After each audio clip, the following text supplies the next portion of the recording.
자, 홍정환의 인생 비책 홍정환 작가님 모셨습니다. 작가님 어서 오세요. 안녕하세요. 자, 지난 시간 페리클레스의 연설을 살펴봤고요. 이 연설을 듣던 아테나의 사람들에게 자부심을 심어주고요. 자발성을 이끌어내는 명연설이었는데 오늘은 다른 사람의 연설을 듣습니까? 오늘은 연설문 말고 페리클레스라는 사람 자체에 대해서 조금 더 알아보면 어떨까 하고 생각합니다. 인물에 대해서? 네. 좋습니다. 그럼 페리클레스에 대한 얘기로 시작해보죠. 찾아보니까 이 페리클레스를 수식하는 표현이 다들 대단하더라고요.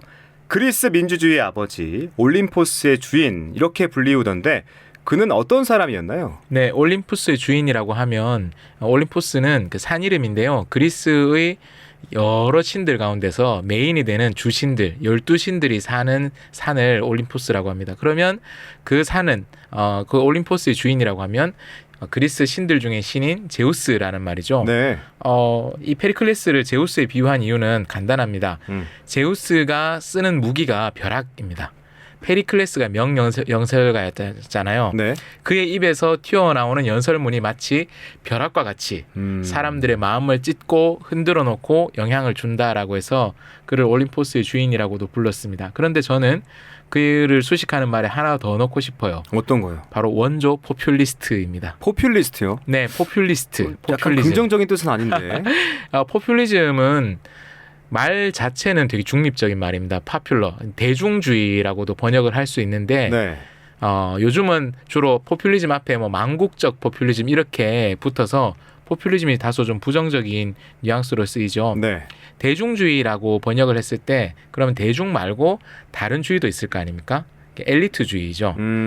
엘리트와 대중이 있고 엘리트와 대중의 대립 속에서 그 국가가 움직여가고 있고 때로는 엘리트에 의한 통치가 이루어지고 또 때로는 대중에 의한 통치가 이루어진다라고 했을 때 대중에 의한 통치를 지향하고 대중에게 힘을 실어주고 혹은 대중으로부터 힘을 얻기 위한 정책들을 하는 것을 넓게 보아서 포퓰리즘이라고 할 수 있습니다. 이 말 자체는 중립적이라고 할 수 있고 또 우리가 경험하고 있듯이 망국적인 포퓰리즘도 있기도 하지요. 이 페리클레스는 원래 귀족 가문 출신이었습니다. 귀족 가문 출신이었고 30대 정치인이 되기 전에 20대 때 공적인 자리에 처음으로 데뷔하는 것이 요즘으로 치면 일종의 단장 역할로 데뷔를 합니다. 코레고스라고 하는데요. 네. 우리가 많이 알고 있는 뭐 소포클레스나 이런 사람들의 비극 작품들 있잖아요. 연극이죠. 연극이 지난 시간에도 말씀드렸지만 이것이 단순한 레크리에이션의 차원이 아니었습니다. 축제 또 축제 때 상연되는 연극 이런 것들이 시민들의 마음을 모아내는 종교적이면서도 정치적인 의식의 일부였단 말이죠. 그런데 네. 연극을 하려면 현실적으로도 돈이 많이 듭니다. 배우들을 모아야 될 거 아닙니까? 그렇지. 배우들에게 월급을 줘야 될 수도 있고 아니면 다 우정 출연을 하겠다, 자발적으로 오겠다라고 해도 그래도 밥이라도 먹여야 될 것 아닙니까? 네. 또 무대 장치를 만들어야 되고 의상을 만들어야 되고 연극을 한 편 제작하는데 돈이 많이 든단 말이죠. 아테나이에서는 시민들이 연극을 공연할 때 연극을 만드는 비용을 국가에서 아테나의 도시국가에서 지원하지 않았습니다. 그럼요. 시민들이 이것도 자발적으로 해야 되는 거예요. 무기도 시민이 알아서. 그렇습니다. 그러니까 시민이 된다는 게 굉장한 의무를 힘들겠네. 감당해야 되는 거죠. 시민 안 할래 뭐 이런 말이 나올 수도 있을 텐데요. 그렇겠다. 근데 시민들 전체가 이렇게 다 하진 않고 네. 시민들 중에 단장 역할을 하는 한 사람을 세우고 그 사람이 돈을 내는 거예요. 그게 바로 코레고스입니다. 제가 단장이라고 표현했는데 네네. 페리클레스가 단장으로 나와서 만든 작품이 뭐였냐면 페르시아인들이었습니다. 페르시아인들은 우리가 앞서 헤로도토스의 역사 이야기를 하면서 잠깐 짧게 거론을 했었는데 네. 결국 헤로도토스의 역사의 모태가 된 전쟁, 페르시아 전쟁의 이야기 혹은 그 후일담을 페르시아인들의 입장에서 이야기를 한 겁니다. 즉 페르시아 전쟁은 누가 이겼습니까? 아테나를 중심으로 한 그리스 연합군이 이겼잖아요. 네. 페르시아인들이 후회와 두려움과 이런 것들을 느끼고 있는 것들을 보여줌으로써 사람들로 하여금 아테나의 사람들로 하여금 자부심을 차오르게 하는 애국적인 국뽕이라는 국뽕 네 그런 의미로도 네 그러한 작품의 단장으로 후원자로 이 사람이 공식 석상에 처음 데뷔를 한 거죠. 네. 그리고 나서는 30대 때부터 정치인으로 선출되기 시작합니다. 쭉 갑니다. 뭐 요즘 5선, 6선 이런 분들 있잖아요. 네. 이분은 30대 데뷔해서 30년 동안 정치인으로 활약을 합니다. 선이 대충 7, 8선 한 것 같은데. 네네. 그렇게 활약을 합니다. 근데 네. 우리가 그의 데뷔를 잘 보셔야 돼요. 그가 처음에 데뷔할 때 코레고스로 데뷔했다고 했지 않습니까? 단장으로. 사람들 앞에 공적인 자리에. 코레고스가 되기 위해서 기본적으로 필요한 것은 돈이죠. 네. 돈이 있으려면 20대의 젊은이가 무슨 수로 그 많은 돈을 모았겠습니까? 집안이 괜찮은 거죠. 아, 부자였구나. 네, 그가 귀족 출신이었고 네. 그리고 귀족들 중에서도 돈이 좀 있는 부유한 귀족 출신이었다라는 것을 먼저 보아야 하고요. 그런데 이 사람이 원조 포퓰리스트라고 했잖아요. 네. 이 사람이 대중주의자인 거예요. 언뜻 그 출신 성분만을 놓고 보면 엘리트주의자라야 할 것 같잖아요. 네. 귀족 중심의 정치 체제를 옹호하는 사람이어야 할 것 같은데 그는 대중주의자였습니다. 왜냐? 표를 받아야 되잖아요. 그러면 누구에게 표를 받는 것이 유리한가라고 했을 때 숫자가 누가 많습니까? 대중이 훨씬 많죠. 그렇습니다. 귀족보다는. 그래서 그는 대중주의에 아주 그 포퓰리즘을 영리하게 자기가 이용할 수 있는 정치인이었습니다. 그리고 우리가 여러 차례 거론한 아테나이의 이상한 제도가 있었습니다. 깨진 도자기 조각에 이름을 써서 보편추방제. 네, 아테나이의 위협이 될 것 같은 독재자가 될지도 모를 사람의 이름을 적어서 도자기 조각에 적어서 내면 이름이 가장 많이 적힌 사람이 추방되는 도편 추방제가 있었죠. 페리클레스는 자신의 유력한 정적을 도편 추방을 이용해서 와, 자기는 안 당하고. 그렇죠. 사람들에게 저 친구 좀 위험한 것 같아라고 해서 이 정치적인 수가 대단했던 사람이죠. 그리고 우리가 이미 지난번에 살펴보았지 않습니까? 네. 말에 굉장히 능숙했어요. 올림포스의 주인. 그렇지. 입으로 벼락을 쏟는 제우스와 같이 그가 연설에 굉장히 능숙한 사람이었기 때문에 사람들의 마음을 움직이고 사람들을 선동하고 이런 것에 굉장히 능숙했어요. 심지어 어떤 공공시설을 짓는 공사에 재정이 너무 많이 들어간다. 우리 국가의 재정이 너무 많이 들어간다라고 했을 때 페리클레스가 그렇다면 이거 내가 사제로 다 충당하겠어. 본인 돈으로? 네. 사비로? 네. 사제 출연을 하겠소라고 해서 네. 시민들의 열화와 같은 환성 속에서 다시 한번 당선되고 돈 팍팍 자기 돈을 아낌없이 팍팍 뿌린 거죠. 네. 근데 우리는 보통 이런 이미지를 생각하면 굉장히 부패한 정치인을 생각하기 쉽잖아요. 페리클레스의 사적인 부분들을 기록한 이 부분들을 보면 흥미롭게도 그가 공적인 지위를 얻고 난 후에 친한 사람들과의 사적인 교류의 장에 거의 나타나지 않았다라는 기록들이 있습니다. 우리 심포지움이라는 학술대회 이름을 지금 심포지움이라고 부르잖아요. 그리스어에서 심포지오는 원래 우리 그 영어로 치면 파티입니다. 잔치인 거죠. 플라톤이 향연이라는 책을 썼는데 그 향연이라는 책이 그리스어 원제가 심포지온입니다. 우리는 지금 지성의 향연 뭐 이렇게 말하지만 향연이란 말 자체도 잔치라는 뜻이에요. 그 당시에 사람들은 먹고 마시고 음악을 듣고 즐기고 이렇게 하는 파티를 굉장히 많이 했었습니다. 그런데 페리클레스는 그런 자리에 가지 않았던 것이죠. 자기가 공주에 취임한 이상 그런 자리에 가면 청탁 같은 것들이 들어올 수 있잖아요. 혹은 정보를 물어볼 수도 있겠죠. 페리클레스가 지은 공공시설물 중에 지금도 인류의 문화유산으로 대단히 크게 남아있는 것이 있습니다. 그리스 아테나이에 가시면 파르테논 신전이라는 것을 볼 수 있는데요. 파르테논 신전의 건설자도 페리클레스입니다. 물론 설계나 건축을 자기가 한 것은 아니지만 그의 집권기에 건설됐거든요. 네. 그러면 요즘 같으면 이런 걸 우리가 물어볼 수 있겠죠. 아니 어디에 뭐 석유가 나온다는 소식이 있는데 네. 그러면 가스랑 뭐 이런 거 개발하는 쪽 회사에 주식이 뛰지 않겠어? 라는 이야기를 은근슬쩍 뒤에 사람들이 흘리는 거죠. 높은 사람들이 흘리고 혹은 몇몇 사람들만 그 정보를 공유해서 실제 가스가 나오는지 안 나오는지는 중요하지 않은 거죠. 그런 정보가 쓱 흐르면 주가가 오를 거 아닙니까? 그렇지. 주가가 오르면 미리 값이 쌀 때 그런 정보가 사람들에게 알려지지 않았을 때 그 주식을 회사의 주식을 취득하고 있던 사람들이 그 주식을 싹 팔아서 이익을 만들 수도 있는 거죠. 일종의 전문 용어로 스캠이라고 하는데 많은 경우에 그런 일들이 많이 있죠. 특히나 정치 사회 지도자들이 정보를 이용해서 그렇게 이익을 만드는, 이익을 차지하는 부정적인 네트워크들이 형성돼 있어요. 때문에 도대체 저 직업으로는 돈을 벌 수 없을 것 같은데 싶은 공직자들 혹은 정치인들이 자신의 임기가 끝나고 나면 재산이 어마어마하게 많이 불어나 있고, 특히나 불어난 재산이 대부분 금융소득 혹은 부동산 소득인 경우가 우리 주변에 너무 많이 있단 말이죠. 네. 정보를 이용해서 돈을 번단 말입니다. 그런데 페리클레스가 30년을 해먹었잖아요. 그러면 그 주변에서 정보 하나 주워들려는 사람이 얼마나 많겠습니까? 아니면 청탁을 하고 싶은 사람 얼마나 많겠습니까? 페리클레스가 딱 나타나면 반갑습니다 하면서 야야 이리 와봐 해서 이번에 7급으로 막 입직한 우리 아들인데 이러면서 인사를 시킬 수도 있을 테고요. 아니면 페리클레스도 그런 정보를 듣고 부자가 되고 싶은 욕구가 왜 없겠습니까? 그런데 참 놀라운 거죠. 페리클레스는 그런 자리에 안 갔다는 거예요. 네. 그런 자리 거의 가지 않고 뭐 축의금만 보냈는지 모르겠습니다. 그런 자리 거의 가지 않고 임기가 끝났을 때도 그의 재산의 변동이 거의 없었다라고 할 만큼 이 사람이 정치적인 면에 있어서는 굉장히 권모술수에 능하고 정적을 추방하고 뭐 이런 것은 말할 것도 없는 사람이었는데 그런데 개인 윤리에 있어서는 굉장히 엄격한 사람이었던 그런 거죠. 점은 좀 본받을 만하네요. 네, 어쩌면 우리가 바라는 공직자 상인지도 모르겠어요. 우리가 성자가 공직자가 되기를 바라지 않잖아요. 좀 단정적으로 말하자면 일이 되게 하는 사람이었으면 좋겠다라는 마음이 있는 거죠. 공자왈, 맹자왈 하면서 명분만 찾고 옳은 것이 무엇인가 도덕적인 담론만 늘어놓는 사람이 지도자가 되기보다는 네.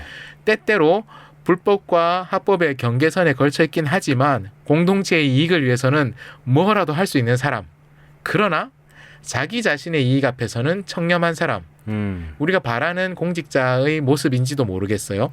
맞습니다. 공감합니다. 페리클레스가 그런 면에서 저는 원조 포퓰리스트다라고 이 표현을 해보았습니다. 네. 그래서 페리클레스의 시기에 일어났던 여러 개혁 정책 중에 하나가 시민들의 투표권을 확대하고 공직자가 되는 권한을 확대한 것인데요. 그런 것들 때문에 그가 민주주의의 아버지, 고대 그리스 민주주의의 그래서. 아버지라는 표현도 쓰여졌어요. 페리클레스 훨씬 이전에 네. 그리스의 솔론이라는 사람이 개혁 정책을 시도합니다. 우리가 이렇게 가서는 안 되겠다라고 하면서 공직자가 고위공직자가 되는 길이 그 전까지는 혈통에 의해서 막혀 있었거든요. 이래서는 안 된다. 더 많은 사람들에게 열어줘야 된다라고 해서 솔론의 개혁에 의해 고위공직자의 길이 확 열립니다. 조건이 뭐냐? 말을 키울 수 있는 사람들. 말? 네. 왜요? 말을 키우기 위해서는 돈이 많이 들거든요. 그러니까 돈이 있는 사람들. 그전에는 혈통에 의해서 고위공직자 진출 기회가 제한됐다면 더 많이 열자. 그런데 이런 일을 하려면 자기 돈도 좀 쓰고 해야 되니까 돈이 있는 사람들에게 이 길을 열어주자라고 했던 것이죠. 그런데 이후에 페리클레스는 더 많은 시민들에게 물론 완전히 제약이 지금 우리가 생각하는 현대민주주의처럼 완전히 다 열린 것은 아니지만 이런 것들을 더 많이 열어두었단 말이죠. 그 페르시아 전쟁을 거치면서 그리스의 중요한 목소리를 내기 시작했던 참전 군인 출신 일반인들을 정치에 막 이렇게 참여시키고 가서 이 페리클레스가 더 많은 사람들을 투표하고 공직자가 될 수 있게 길을 열어줬습니다. 누구에게 이익이 됐을까요? 일단 페리클레스 본인에게, 대중주의자인 그렇지. 페리클레스 본인에게 강력한 이득이 됐죠. 그래서 그가 30년을 해먹을 수 있었던 것입니다. 자, 원조 포퓰리스트, 또 말이 능숙한 사람이었다까지 한번 알아봤습니다. 작가님, 우리가 지금 펠로폰네소스 전쟁사를 읽고 있잖아요. 네. 그렇죠. 이 전쟁을 이끌어가는 지도자로서 이 페리클레스는 좀 적당한 사람이었는지, 어떤 사람인지 궁금합니다. 페리클레스가 선출직 공직으로 나갔을 때 사람들이 우리가 보통 오해하기 쉬운 것이 네. 지금 현대 한국에서는 군인이 문민 통제를 받고 있잖아요. 그렇기 때문에 군인과 정치인이 분리되는 것처럼 생각을 하는 것이 현대 한국인의 감각입니다. 네. 물론 이것도 우리나라에서 한 20, 30년 전으로만 올라가도 아니었죠. 좀 낡은 감각이 되긴 합니다. 그런데 고대 그리스는 이게 정말 분리가 잘 안 됐어요. 여러분은 군대 지휘관을 투표로 뽑는다라는 것이 이해가 잘 되십니까? 안 되죠. 안 되지만 그리스는 그런 곳이었습니다. 와, 지휘관을 투표로 뽑는다고요? 네, 유능한 지휘관이 또 곧 유능한 정치인이기도 했었죠. 페리클레스는 군인으로서 군대 지휘관으로서 일종의 사령관으로서 공적인 이력을 시작했었고, 그리고 이후에 아테나이를 이끌게 되는 위치에서도 그가 세부적인 전투를 지휘하진 않는다 하더라도 전반적인 전략을 세우는 것에 그가 힘을 썼습니다. 페리클레스가 썼던 전략은 이렇게 볼 수 있습니다. 아테나이는 해상 국가였어요. 네. 스파르테, 흔히 스파르타라고 하는 스파르타는 육상에서 농사를 짓는 국가였습니다. 농업 국가는 자급자족이 가능해요. 해상 국가는 무역에 의존합니다. 네. 해상 국가는 무역에 의존하기 때문에 부유하고 풍요롭습니다. 농업 국가는 상대적으로 경제 규모가 좀 작지요. 아테나이는 당연히 해군력이 막강하고 스파르테는 육군력이 막강합니다. 이런 상태에서 페리클레스는 전략을 세웁니다. 어떻게 해요? 해상에서 이기자가 아니라 해상에서 적들을 건드려서 비기자. 비기자? 네. 이게 전략이에요? 자, 잘 들어보십시오. 전쟁은요. 네. 생산 활동이 아니잖아요. 그렇지. 끊임없이 물자를 잡아먹잖아요. 네, 네. 그러면 이 물자를 잡아먹는 이 전쟁을 수행하기 위해서는 무엇이 받쳐줘야 되냐면 국가의 경제력이 받쳐줘야 되는 거예요. 국가의 경제력이 받쳐줘야 됩니다. 전쟁 용어 중에서 공세 종말점이라는 말이 있지 않습니까? 더 이상 공격을 이어갈 수 없는 지점, 브레이크 포인트가 있다라는 거죠. 공격과 수비 입장에서 보면 언젠가 공격하는 사람이 아무리 지금 우리가 힘이 세다고 하더라도 언젠간 더 이상 공격을 할 수 없게 되는 지점이 와요. 병력이 고갈된다든지 아니면 보급이 더 이상 이어지지 않는다든지. 예. 그래서 뭐 식량이나 무기가 없어서 더 이상 이기고 있지만 공격을 이어가지 못해서 끝내야 되는 지점이 반드시 있게 되거든요. 물자는 유한하기 때문에. 네. 그러면 공격 측에서는 뭘 해야 되냐면 공세 종말점이 되기 전에, 브레이크 포인트가 오기 전에 전쟁을 끝내는 거예요. 반대로 수비 측의 입장에서는 공세 종말점을 넘길 때까지 버티는 게 수비 측의 전략인 거죠. 페리클레스가 보니 아테나이는 돈이 많은 거예요. 아테나이는 무역 국가인 거예요. 네. 그래서 아테나이 내부에서 무엇인가를 생산하지 못해도 외부에서 무엇인가를 가져올 수 있죠. 그리고 아테나이를 중심으로 한 동맹을 델로스 동맹이라고 했지 않습니까? 델로스 섬 안에 원래 그 동맹의 공동 금고가 있다고 해서 델로스 동맹이라고 불렀거든요. 아테나이 슈마키아, 아테나이 동맹의 자원, 돈들이 쫙 모여 있는 거죠. 그러면 이렇게 하는 겁니다. 아테나이는 이 재정을 이 전쟁 동원 능력을 기반으로 해서 버티는 거죠. 스파르테가 더 이상 전쟁을 수행할 수 없을 때까지 버틴다. 이것이 기본 전략이었던 거죠. 그러면서 해군력이 있잖아요. 네. 이 해군력을 이용해서 해안선을 쫙 따라서 지중해 전역에서 스파르타로 들어가는 물자를 차단하고 또 스파르타의 동맹국과 식민지를 계속해서 괴롭힌다. 이것이 그것도 전략일 수 있겠네요. 예, 전략이죠. 그러면 스파르타 입장에서는 어떻게 되겠습니까? 아테나의 본토를 쳐들어와서 함락시켜야 될 거 아니에요. 네. 그래서 투키디데스가 펠로폰네소스 전쟁사에서 페리클레스의 전략을 또 이야기를 합니다. 사람들이 잘 살고 농사짓고 이렇게 하고 있던 것들을 없애버리는 거예요. 나무를 뽑고 곡물을 불태우고 그리고 성 안에 들어가서 농성을 하는 거죠. 일종의 청야 전술이라고 할 수 있습니다. 완전히 이 고대의 전쟁은 후방에서 보급해오는 것보다 현지에서 약탈하면서 식량을 조달하는 것이 일반적이었기 때문에 점령국에 쳐들어갈 때 수확철에 많이 쳐들어가거든요. 그러면 수확해놓은 걸 바로 차지하면 현지에서 보급이 되잖아요. 네. 딱 왔는데 올리브 나무, 포도나무 뭐 이런 것들이 싹 다 뿌리 뽑혀 있고 쌓여 있어야 될 밀 이런 것들이 다 불타 있다고 생각해 보십시오. 그러면 침략군이 먹을 게 없어서 허탈해지죠. 공세 종말점이 빨라지는 거죠. 그렇지. 브레이크 포인트가 빨라지는 그런 전략을 세웠던 것입니다. 그런데 그럼에도 불구하고 이 계획은 뜻대로 잘 되지 않습니다. 그러니까요. 우리가 이미 살펴본 것처럼 이 전쟁의 최종 승자가 스파르타였잖아요. 네. 그럼 페리클레스가 잘못된 선택을 한 게 아닌지 네. 그렇지 않습니까? 페리클레스의 선택이 가진 네. 페리클레스가 간과했던 면이 있고 그리고 페리클레스가 도저히 예측할 수 없었던 사태도 있었습니다. 페리클레스가 간과한 것이 있었는데요. 사람이 빵으로만 살지 않죠. 네. 사람이 먹는 것으로만 살지 않습니다. 인간을 인간으로 만드는 것, 인간을 살게 만드는 것 중에 중요한 것이 자부심, 정체성 이런 것들이죠. 페리클레스가 연설문에서 아테나의 사람들에게 우리가 헬라의 학교다, 우리가 그리스의 그렇지. 교범이다라고 그렇지. 보여주면서 자부심을 심어주었고 그리고 전몰 장병들에 대한 책임을 국가가 끝까지 지겠다고 하니 형이 전쟁터에서 사망한 집안에서 동생이 전쟁터에 나가겠다고 하고 막 그런 일종의 국뽕을 막 불러일으키는 사람이었죠. 그런데 모든 것을 허물고 안에서 농성하는 전략을 선택할 때 아테나의 사람들의 드높은 자부심에 스크래치가 생기는 거죠. 아, 우리가 이래야 돼? 나가서 싸우면 우리가 못 이겨? 라고 할 수 있죠. 그리고 그 안에서 그러한 자부심의 스크래치를 입는 동시에 사람들 사이에 갈등도 많이 벌어집니다. 급격하게 시민의 구성 성분 혹은 고위공직에 나갈 수 있는 그전에는 누구 정도 이상 돼야 진짜 시민이라고 불렀을 만한 계층이 이제는 아니 저것들도 우리랑 똑같은 시민이야 라고 하면서 또 반대쪽에서는 야 같은 시민끼리 왜 이래 하는 그런 갈등들이 좁은 곳에 올망졸망 모여서 농성하는 중에 이 갈등이 내부적으로 확 이렇게 생기는 거죠. 네. 그리고 결정적인 문제가 생깁니다. 뭡니까?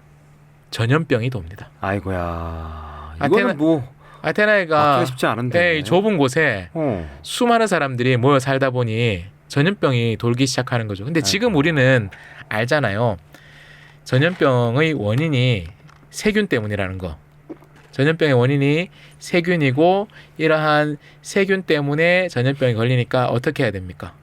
예방을 하고 그렇죠. 일단 걸린 사람이 있으면 격리하잖아요. 격리해야 되잖아요. 그런데 고대에는 그런 지식이 없었잖아요. 그럼 어떻게 했어요? 고대는 십자군 전쟁이나 이럴 때 기록을 보면 네. 전염병이 돌면 어떤 식으로 했었냐면 우리가 신에게 죄를 지어서 이런 일이 생겼다라고 해서 신 앞에 참회하기 위해서 채찍으로 자기 몸을 막 때리는 거예요. 그럼 생각해 보세요. 그리고 전염병은 또 다른 사람들 옆에서 전염병 걸리지 않게 해달라고 채찍으로 자기 몸을 때리는 거예요. 더 옮죠 그러면. 그러면 전염병 걸린 사람의 혈액이 또 다른 사람의 상처로 들어가고 막 서로 부대 끼고 뭐 이렇게 하면 지금처럼 위생관념 이런 것들이 있던 시대가 아니기 때문에 그렇지. 밀집된 공간에서 전염병이 퍼지기 시작하면 그야말로 지금 바로 답이 없죠 그러면. 네. 다 전염돼요 그러면. 그 답이 없이 그야말로 우리가 이미 경험했던 팬데믹 사태가 아테나이에 벌어졌던 거죠. 그리고 불행히도 사회 안의 분열이나 이런 것들을 탁월한 영도력과 연설 능력으로 봉합하고 끌어안고 가고 있었던 페리클레스도 그 전염병으로 사망하게 되는 거죠. 그래서 스파르타에 대항할 만한 네. 아주 중요한 주축 페리클레스를 아테나이가 잃게 됩니다. 또 혹자는 이런 농담을 하기도 합니다. 우리가 경험했던 최근 수년 사이 전 세계를 강타했던 팬데믹 사태 때 그리스에 있는 페리클레스의 동상을 사람들이 소독을 했었거든요. 그래서 페리클레스가 드디어 방역에 들어갔다. 그때 당시에 방역을 하고 자가격리를 했으면 페리클레스가 살아서 전쟁의 향방이 바뀌었을지도 모르는데 네. 방역이 너무 늦었다라는 엄청 늦은 거 아니에요? 너무 늦었죠. 그런 경우도 네. 있었습니다. 그러니까 페리클레스가 알고도 잘못된 선택을 한 면도 간과했던 면도 있겠지만 어떤 면에서 보면 이 전염병 같은 경우는 지금 현대인들은 좁은 공간에 사람들이 밀집돼 있으면 이런 것도 조심해야 된다는 의식이 있지만 그 당시로는 생각도 못한 거죠. 페리클레스 입장에서는 생각지도 못한 일이 벌어졌고 결국 본인의 생명까지도 잃게 되었습니다. 뭐 근데 이 전염병 같은 경우는 본인이 통제할 수 있는 부분은 아니니까요. 그렇죠. 네, 뭐 어려운 부분도 있었다 이렇게 생각하면 좋겠습니다. 또 이제 듣다 보니까 모사제인, 성사제천이란 말이 떠오르는데요. 일을 꾸미는 것은 사람이지만 일을 완성시키는 것은 하늘이다. 라는 생각이 듭니다. 네, 이 그리스의 문학에서도 이것이 굉장히 중요한 가치로 등장합니다. 그리스의 비극과 신화 혹은 서사시 등에서 인간이 신과 얽혀서 좋게 끝난 경우가 별로 없습니다. 트로이 전쟁 이야기를 우리가 알고 있지요. 트로이 전쟁에 트로이의 왕자 파리스가 세 여신이 아름다운지 누가 제일 아름다운지를 다투면서 심판을 봐달라고 제우스에게 이야기를 합니다. 아프로디테, 헤라, 아테네가 제우스 신에게 찾아가서 누가 제일 아름다운 여신입니까? 라고 하니까 우리 셋 중에 누가 제일 예뻐요? 예. 이렇게 물어본 거거든요. 네네. 제가 그리스 신화에서도 다른 글로 된 그리스 신화에도 그런 표현이 있지만 만화 그리스 로마 신화를 보면 네. 굉장히 잘 표현되어 있는데요. 신에게 배우는 갈등 해결의 방법입니다. 제우스가 일단 화를 냅니다. 뭘 그런 걸 가지고 싸워라고 일단 여신들에게 화를 내고 시간을 번 다음 그런 건 나 말고 가장 아름다운 인간 소년에게 물어보도록 해라고 해서 대답할 곤란한 질문을 다른 사람에게 떠넘깁니다. 트로이의 왕자였지만 양치기로 살고 있었던 파리스에게 그것을 떠넘기죠. 그래서 여신들이 로비를 합니다. 나를 뽑아주면 뭘 해줄게라고 하는데 아프로디테 여신이 나를 선출해 주시면 가장 아름다운 여자와 결혼하게 해드리겠습니다. 라고 선거운동을 하고 파리스가 거기에 홀랑 넘어갑니다. 그러니 다른 두 여신이 뚜껑이 열리겠죠. 네. 뚜껑이 열려서 헤라와 아테나의 편에 서 있었던 그리스 연합군들이 트로이를 쳐들어와서 멸망시키는. 아이고. 네, 근데 그리스의 신화 서사시 비극을 보면 네. 신과 엮였을 때 일시적인 축복을 받는 사람들의 존재가 많이 나오는 동시에 신과 엮이면 결국 또 다른 신들의 질투 때문에 인생이 망하는 사람들의 이야기가 너무 많이 나와요. 네. 그리스 신화 속의 신이라는 존재는 인간을 굉장히 비극적인 운명에 빠뜨리는 그런 요소가 되죠. 근데 그리스 신화에서 신으로 상징되는 것은 그리스인들이 지금의 언어로 말하자면 운명, 인간이 감당할 수 없는 하늘의 움직임 이런 것들을 상징하는 요소로 신이라는 것을 가지고 온 것이죠. 때문에 그리스인들에게 굉장히 중요한 덕목 혹은 피해야 될 악덕은 무엇이냐면 오만함입니다. 휴브리스, 영어로 휴브리스틱이라고 하잖아요.